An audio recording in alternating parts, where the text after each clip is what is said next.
Okay, this morning we're going to the Santa Fe Farmers Market. Hi, I'm Maren and welcome back to my channel, Maren Makes It. I always love this farmers market. There's a cute section of arts and crafts kind of stuff too. And then there's just the regular kind of farmers market vegetable stuff. Haven't been in years because I haven't been here in years, so let's see what it's like. I do remember that in the past it was always an issue that most people here don't take cards. They don't have a way to do that, so you do have to bring cash. So going to an ATM on the way is probably going to be a must because I never carry cash. Or there is an ATM there too, but usually the line was really long. At least that was how it was in the past. There was this really good burrito place back 2 years ago. Fingers crossed that they're still there. I would love one of those burritos. That would absolutely make my day. They're huge too. They're easily breakfast and lunch today, if I can find one. I also really need some fruits and vegetables because there's really nothing in the house here. These people did a really good job cleaning out their fridge before they left for their trip. It's interesting to see how much food people leave in the fridge for me, kind of, and how well they do kind of pacing themselves out for using up all their food before they go on vacation. It's a beautiful day in New Mexico as we're driving to the farmers market. Blue skies. This is what I'm talking about when I say what qualifies as a blue sky in most places is a cloudy day in New Mexico, because most days look like this. It's 64 degrees, it's super dry out. I can just feel how much water I'm already needing to drink here. I woke up and I was just super thirsty and my lips are super chapped. But the upside of that is this crystally blue sky only being obstructed by the disgusting bugs on my windshield. There's a river actually down here, and this is the El Camino Real bike path, which goes for several miles. El Camino Real means the royal road in Spanish, so this name dates back to the time that the Spanish were settling here. And of course, I had to put a "You Are Beautiful" sticker here to join these other stickers. It's one of the few places where you'll find water in Santa Fe, although I'm surprised that there's actually water in this creek right now, because pretty sure the entire time I lived here there wasn't. But I guess that shows that there has been more rain this year, and it is a lot greener here than I remember, which is crazy because it's still pretty brown. Anyways, parking near the farmers market is always a little bit weird, so me and my friend had a tradition while I lived here of parking at this other place and then combining it with our morning run and walk to get there and get back. So I just figured, for old time's sake and because it's a nice day out, why not? This walk also gives me a chance to show you guys some of the traditional Santa Fe architecture, which I think does look quite different than most other cities I've ever been to in the US. So you'll hear people call this style of buildings a lot of things, from Santa Fe style to Pueblo revival to adobe. So all of these words can be kind of confusing, so let me break them down for you. Adobe can be used to refer to this style of building, but it also refers to the mud bricks used to build the buildings themselves. Traditionally, everything was actually made out of mud, and then a mud plaster was put over the mud bricks. Nowadays, though, this mud plaster is replaced with a sort of cement mixture, which is instead called stucco. Stucco is another one of those words you're going to hear people use to describe this style of buildings. So the buildings I'm walking by right now are most likely this cement stucco, but if I insert some photos in here of a traditional adobe building where the structure is made out of the actual mud brick, you can see just how similar they look. This is, by the way, Taos Pueblo, which is located about 1.5 hours driving northeast of Santa Fe. To make things even more confusing, Pueblo means town or village, and pueblos were made of adobe structures.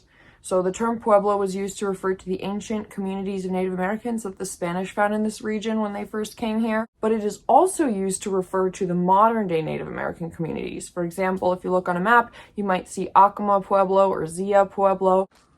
So basically in the city of Santa Fe, there's a rule that for historical preservation, they want to preserve the look of the downtown. All buildings built within a certain radius of the downtown must be built to look this way to preserve the look of the city, which is why you'll see that even the residential streets as well as big box stores are built in this style of architecture. Okay, so here we are at the farmers market. This first section is going to be the artisans market. You can buy anything here from handmade jewelry to paintings to wooden cutting boards to ceramic bowls. If the camera angle here seems weird, it's because I'm trying not to get too many people's faces in the shot while still showing you some of the art, while still trying to walk at an appropriate speed here with everybody else. And now we're going to enter the food part of the market here if we cross the train tracks here. So of course you have a lot of the typical farmers market things like produce, eggs, vegetables, fruit, which is more of the kind of stuff I'm going to be buying for myself this week. But for the sake of this video, I'm going to focus on the stuff that's more unique. And right off the bat, we see a sign here advertising green chili. So green chili refers to Hatch Chile Peppers, which is what we see in the baskets here, that are then turned into a sauce with a similar consistency as salsa, although most of the time it's served hot. The sauce is called chili. You can order it at restaurants here, so you can order green or red or Christmas meaning both green and red. We can actually see the chili roasting process right here, so I can show you guys exactly what's going on here. So green chili peppers are most commonly roasted and then turned into a sauce. Now, if you don't harvest them when they're green, they will eventually turn red and you can pick them then instead. So basically, red chili is the more ripe version of the same green chilies you see right here. Red chili is most commonly hung up to dry and then turn into a powder and then turn into a sauce. And guess what? Once you're aware of it, you can see these red chilies hung up everywhere, strung up and hung up to dry around the farmer's market, but you can also see these in people's doorways or porches, or more just generally speaking. People also turn them into actual wreaths and decorative things. So it's kind of like a flower arrangement, but chili peppers instead. So I actually saw some beautiful examples of this at the farmer's market, as well as some with dried corn instead. One good thing about moving around all the time like I do is that it stops me from making impulse purchases, because otherwise I would definitely be taking one of these home with me. I just love the creativity of the people here. I love the colors that we see at the farmer's market here. Anyways, okay, wow, it's a good thing I got cash on my way here, because one ATM was broken and the other one had a super long line as a result of this. So I'm really glad to not be sitting in that line right now. So this indoor part of the farmer's market that you see in this big open sort of hall type space is the part of the farmer's market that you can go visit year round. I took some pictures of the signs that were on the door here that say the dates and the times of the market, so you can kind of figure out what is seasonal and what you can see year round. So if you're thinking about visiting, you might want to screenshot these. Anyways, there's a whole section of booths, and then there's also more permanent shops. Lots of opportunities for gift shopping here, things to bring home to your loved ones if you're visiting. You can pretty much get anything here, from fresh bread to honey to candles to dried herb and spice mixes to aprons to table runners and baskets. And in the middle of all of it, I found my favorite breakfast burrito, so a shout out to them. This is their name of their shop right here, very nicely advertised right on the burrito. And if you've watched any of my previous videos, you might have noticed that I also have a love for coffee, so I had to try the shaken espresso here from this local coffee shop. It seems like one of those things that's more of a permanent fixture of this indoor farmers market hall. And whoops, as it turns out, I am not one of those girls who can drink coffee while looking cute and hold my phone. But the coffee itself was good. 10 out of 10 recommend. Okay, now I'm gonna go walk back to my car. I didn't make it that far though, because the train actually came through. So this part of town is called the Rail Yard for very obvious reasons. It is actually going to be the most northern stop on the Rail Runner train system, which is basically a train line that runs north-south in a pretty much straight line connecting Albuquerque to Santa Fe. It's actually a great way to see the scenery between the two without having to worry about driving and keeping your eyes on the road. I'm going to insert some pictures of a time that I took the Rail Runner, if I can find any. I looked up the current train prices too, and currently a day pass that gets you from any station in Albuquerque to any station in Santa Fe is $2.50 US. A monthly pass is $27.50 for the same distance. So if you're commuting for work, it can totally be worth it, because I mean, I can't even fill my tank of gas anymore for that price. Plus, you can check your emails and respond to social media, watch a YouTube video. Don't forget to subscribe to the channel, by the way, but you can do all of those things while you're in the train. Whether you're a resident or a visitor, I do think it's worth considering using the train for both.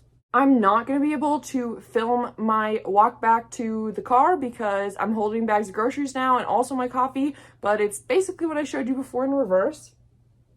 All right, so I'm back at my car. I definitely ended up staying there for longer than I thought. I ended up talking to a woman there that was just at the cafe table there next to me, and we ended up talking for like an hour, which is what happens in Santa Fe because somehow everybody is not in a rush here. And I don't know if that's because they're visiting or because they're retired, or I think it is just a cultural thing though too.